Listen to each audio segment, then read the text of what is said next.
carrément, je suis excitée, j'ai chaud, j'ai tout ce que tu veux. Parce que là, je me dis, je suis en train de t'apporter un truc qui va changer ta vie, qui va changer nos vies. Mais je pouvais pas juste stand et genre garder ça pour moi. Genre, impossible. Impossible. Je sais pas si tu le sais, mais tu le sais probablement. Tu génères entre 60 000 et 70 000 pensées par jour. Donc, tu as 70 000 opportunités pour pouvoir changer ta vie de A à Z. J'ai 70 000 opportunités pour pouvoir changer ma vie, pour pouvoir faire en sorte que ma vie soit meilleure, pour pouvoir faire en sorte que je devienne en fait la personne que je veux devenir. Pourquoi est-ce que je suis toujours qui je suis actuellement? Non, carrément, je prends mon ordinateur parce que ce que j'ai à dire, c'est tellement chargé que moi-même j'ai pris des notes. Tu crées entre 60 000 et 70 000 pensées par jour. Mais comment faire maintenant pour que ces pensées deviennent une occasion de devenir la personne qu'on a envie d'être, de devenir en fait le meilleur de nous-mêmes? Comment exploiter notre plein potentiel? Bonjour, en fait je vous ai même pas dit bonjour, je suis choquée là, je suis mal polie ou quoi? YouTube est un cycle, donc peut-être que vous allez voir cette vidéo dans 4 semaines, comme peut-être que vous allez la voir à sa sortie, et que vous allez juste vous dire mais qui est cette personne que je ne connaissais pas mais qui apparaît dans mon feed et qui est incroyablement intelligente et super pertinente. Enchantée, cette personne s'appelle Olivia, j'ai 21 ans et je n'ai rien à dire de plus. Je suis en études de direction artistique, je fais plein de trucs dans la vie et je m'intéresse à plein de trucs, donc reste ici, voilà. Que dire de plus? Comme je l'ai dit, tu génères à peu près 70 000 pensées par jour, donc à peu près 3 000 pensées par heure, mais 80% de ces pensées-là sont par nature négatives ou inutiles. Tu vas penser au « oh, les oiseaux ils font plein de bruit » ou « oh, je vais être en retard » ou « j'ai beaucoup de travail », enfin voilà, ça c'est 80% de tes pensées. Et 95% d'entre elles, de toutes ces pensées finalement, sont les mêmes que la veille. Donc ça veut dire que 95% de ce que je pense finalement aujourd'hui, c'est des choses auxquelles tu as déjà pensé hier. Donc si actuellement ta vie ne change pas, si actuellement ta vie n'a pas changé sur la base des pensées que tu as, c'est pas parce que tu penses pas assez, c'est pas parce que tu n'as pas assez d'idées, parce que finalement, les idées t'en as. Finalement, tu penses énormément. Mais le truc c'est que tu penses pas bien, tu penses mal. Le problème c'est pas qu'on pense trop ou pas assez, c'est qu'on pense mal. Notre cerveau tourne en boucle sur les mêmes choses. Stress, doute, regret, distraction. Résultat, 48 000 pensées par jour qui ne nous servent à rien. Mais imagine si on pouvait détourner ne serait-ce que 5% de ces pensées pour en faire des idées concrètes, des projets, du contenu, du business. Ça ferait 2400 pensées exploitables par jour. Et ça, c'est énorme. Quand on prend conscience de ça, on réalise que finalement, c'est chaud. Finalement, si tu ne contrôles pas tes pensées, tu n'auras pas de contrôle sur qui tu es. Et je sais pas si t'es chrétien, mais il y a quelque chose d'assez pertinent qu'on dit dans la Bible. On nous dit qu'un homme est comme ses pensées. Et tu te rends compte que finalement, si tu es comme tes pensées, pourquoi? Parce que ce que tu penses, tu vas finir par le faire. Et ce que tu fais, tu vas finir... en fait, ça va finir par créer un impact dans ta vie. Donc, si tu es comme tes pensées, ne pas avoir le contrôle sur tes pensées, finalement, c'est ne pas avoir le contrôle sur ta vie et c'est super grave. Voilà. Sachant que ta pensée, en fait, elle est créatrice. Tu peux faire de nombreuses choses à partir de ce qui naît dans tes pensées. Il faut juste savoir les matérialiser en triant tes pensées et en les amenant à la réalité au final. Donc, on va voir en fait comment faire ça. La première chose à faire, c'est vraiment de prendre conscience de tes pensées, de reprendre un peu le dessus sur tes pensées. Quand tu vois que tu vas commencer à divaguer ou à être en boucle sur une chose, tu vas te stopper, ok? Et tu vas te demander, est-ce que cette pensée, elle m'aide à avancer ou est-ce qu'elle me freine? À partir de là, tu vas prendre deux décisions. Si elle est utile, tu vas la noter dans un carnet. Donc, c'est trop important. Les carnets, non mais attendez, les carnets et les notions, bloc-notes, les notes dans le téléphone, enfin tout ça là, c'est trop important. Attendez, j'ai des carnets comme ça où je note toute ma vie. Je note toutes les choses assez pertinentes, tout ce qui me traverse par la tête et toutes les bonnes choses qui me sont arrivées dans la journée ou quoi que ce soit. Pourquoi? Parce qu'au final, quand je vais relire ces choses-là, ça va comme dans ma tête m'aider à avoir une vue d'ensemble sur la journée et sur les choses en fait auxquelles j'ai pensé, en fait, sur les choses importantes auxquelles j'ai pensé et je vais pouvoir les réexploiter plus tard. Donc noter, c'est le premier conseil que je pourrais vous donner. Si tu te retrouves avec une pensée que tu trouves pertinente, intéressante, positive ou qui peut t'enrichir ou t'amener plus loin ou quoi que ce soit, tu la notes. Ce truc, je l'ai toujours sur moi. Et il n'y a pas genre, ouais, ça c'est le travail, ouais, ça c'est pour l'école, ouais, ça c'est... Non, j'ai arrêté de faire ça parce que ça me faisait avoir 1 milliard de carnets que je finissais jamais. Et au final, tellement j'en avais, je les regardais plus. Donc ce que je fais, c'est que j'en ai un pour tout. Voilà. Il n'y a pas besoin que ce soit extrêmement esthétique, etc., que ce soit super joli, parce que, en fait, on va finir par se perdre. Si tu veux un truc qui soit extrêmement beau, etc., tu vas finir par passer plus de temps à décorer ta page qu'à noter tes idées, et en décorant ta page, tu auras eu 1 milliard d'idées. Voilà. Donc ça, c'est des choses que j'ai arrêté de faire. Par contre, il y a toujours un peu de couleur et peut-être un peu d'illustration, enfin genre un truc un peu, voilà, très simple, mais finalement qui m'aide à me retrouver plus rapidement et à prendre plaisir aussi à lire, parce que c'est important. Donc la première chose dans ta liste de courses, si tu n'as pas, c'est un carnet, un stylo et un stabilo. Voilà. Autre alternative, qui n'est pas un ou, mais qui est plutôt un et, donc c'est plus un complément, c'est les applications comme Notion, Notes ou quoi que ce soit. Moi, je conseille plutôt Notion parce que c'est ce que j'utilise et c'est ce sur quoi je m'organise le plus. Si je peux, je vous mettrai mes pages ou quoi que ce soit. Enfin, voilà. Par contre, j'ai pris énormément de temps à les décorer parce que ça, je sais que c'est quelque chose qui reste. C'est pas comme un carnet, je vais tourner la page, il n'y a plus de déco, quoi.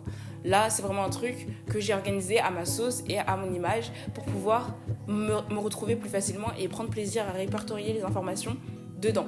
Donc, toutes les idées, les concepts, les projets, les trucs, les machins que j'ai, ça finit soit là, soit dans mon carnet.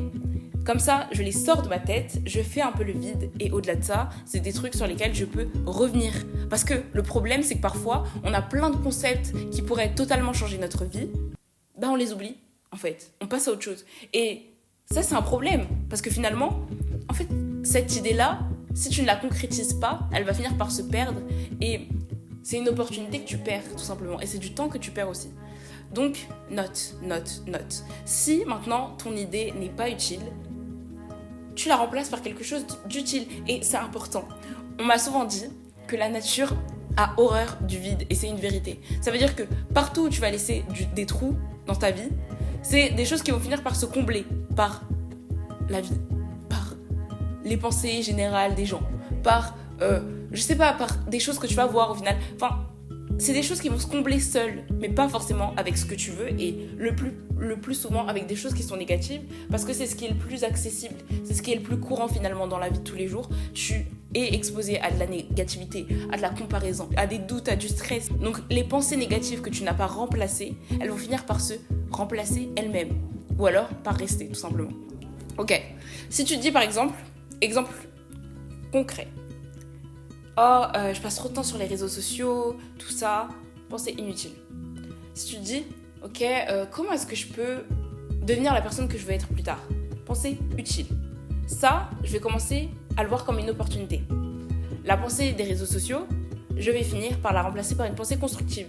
Donc, je passe trop de temps sur les réseaux sociaux, ma pensée qui est négative finalement, je vais venir la remplacer par, ok, comment passer plus de temps à développer qui je suis, ou comment passer plus de temps, je sais pas, pour pouvoir m'enrichir en fait personnellement, voilà, dans ma mentalité ou dans plein de choses ou quoi que ce soit. Donc ça, c'est vraiment le moyen de pouvoir trier ses idées. Maintenant, comment faire pour ne pas perdre une idée qui a du potentiel? La chose qu'il faut faire, c'est de se programmer un système dans la tête. Quand tu as passé ta journée, le soir, tu relis toutes les idées que tu as pu avoir dans la journée. Ça a l'air banal, mais c'est important. Tu vas les classer. Tu vas par exemple surligner en vert toutes celles que tu peux tester tout de suite. Ça veut dire que tu vas essayer de t'informer par rapport à l'idée que tu as. Tu vas essayer de l'inculquer à ta routine. Je sais pas, ça peut être des idées, pas forcément de projet, mais même sur toi-même. Ok, je devrais prendre plus soin de moi. Je devrais marcher peut-être 30 minutes par jour de plus que ce que je fais aujourd'hui. Ça, c'est quelque chose que tu peux tester sur le moment. Donc ça veut dire que tu peux te dire, ok, je surligne en vert à tester maintenant. Ce soir, je sors et en marchant, je vais écouter un podcast, un truc voilà, super intéressant ou une des vidéos merveilleuses de Olivia aussi. C'est super pertinent. Mais tu peux le classer comme ça, tu vois ce que je veux dire? Maintenant, t'as une deuxième catégorie que tu peux surligner en jaune qui seront à exploiter plus tard. Parce qu'il y a des choses que tu peux pas forcément faire tout de suite parce que soit ça demande des choses que tu n'as pas. Je sais pas, tu veux adopter une routine plus healthy ou quoi que ce soit. Tu peux commencer à faire une liste de courses ou quoi que ce soit, mais tu vas pas pouvoir aller faire forcément tes courses sur le moment même. Donc c'est quelque chose que tu vas exploiter plus tard. Ça peut être, je sais pas, me renseigner un peu plus sur la crypto-monnaie. Je dis n'importe quoi. Mais ça, tu vas peut-être pas pouvoir le faire tout de suite parce que t'es fatigué, parce que ça va te demander de l'intégrer dans ta routine à partir de demain peut-être. Donc voilà.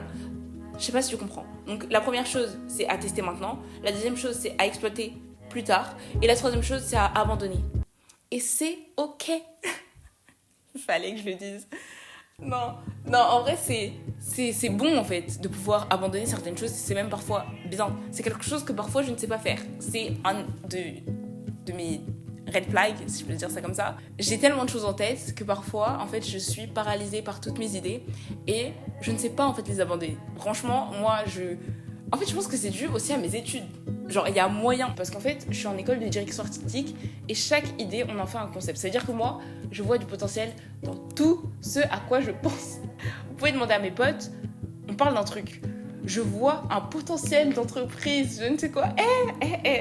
J'ai un problème avec ça.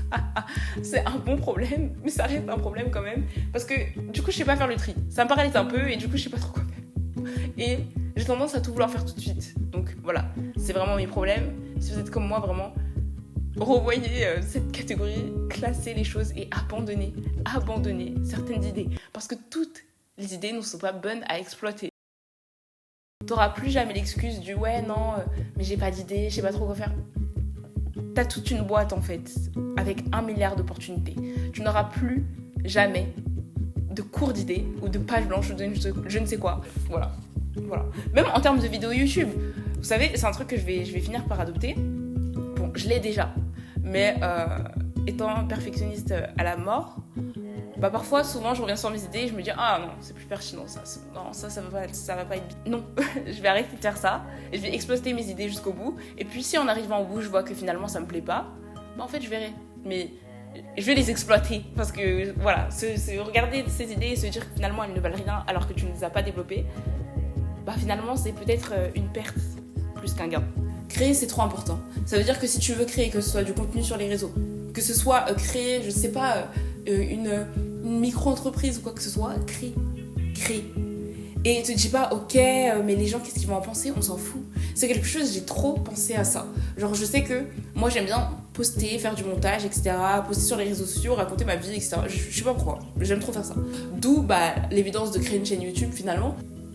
Voilà, je sais pas pourquoi. Je me suis jamais demandé pourquoi j'aimais ça, mais je sais que j'aime, c'est tout.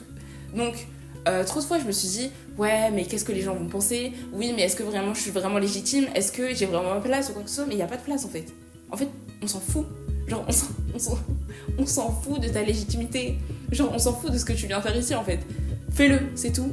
Tu crées pas pour les autres finalement, tu crées pour toi. Et c'est quelque chose qui va changer toute ta mentalité.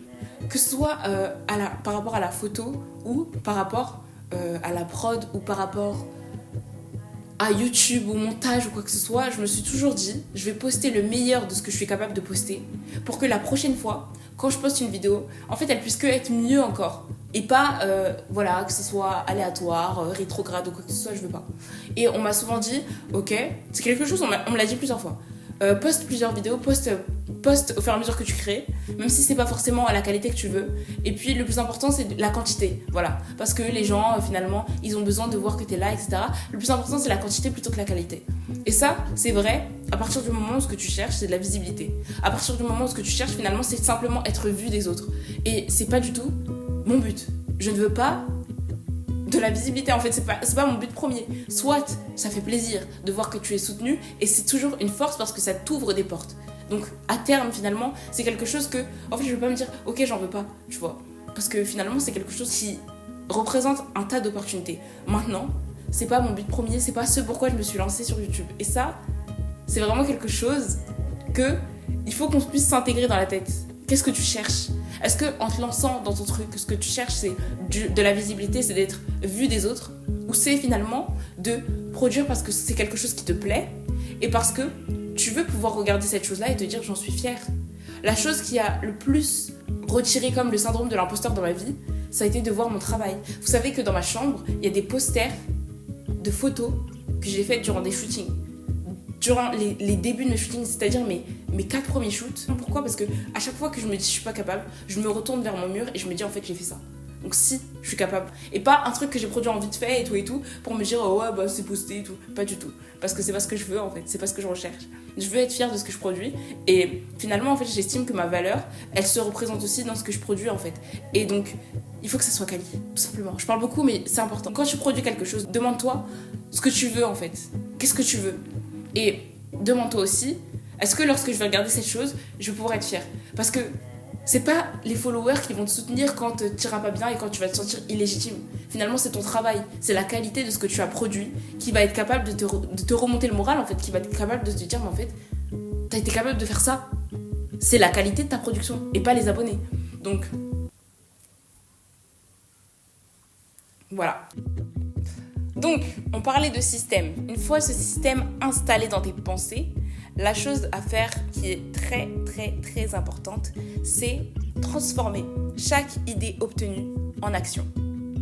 Pourquoi ? Parce qu'en fait, une idée qui ne reste qu'une idée n'aura aucun impact dans ta vie ou dans la vie des autres. Tu vas faire le test des 5 minutes. Le test des 5 minutes, c'est qu'est-ce que je peux produire, qu'est-ce que je peux faire, en fait, quelles petites actions je peux mettre en place tout de suite, en 5 minutes, pour faire en sorte que cette chose soit un peu plus concrète. Tu fais un croquis en 2 minutes de l'idée que tu as pu avoir, ou tu fais un plan ou un schéma ou quoi que ce soit, tu la rends réelle, tu la manifestes un peu plus en fait. Donc, j'ai une idée pour cette marque de décoration d'intérieur, d'accord, je vais faire un petit dessin de ce que ça peut donner ou quoi que ce soit. Il faut que cette chose-là, en fait, elle devienne le plus concret possible dans les 5 minutes qui suivent ton envie en fait de faire de cette idée une réalité. On arrive à la dernière étape de cette vidéo finalement, c'est comment reprogrammer totalement son cerveau de A à Z.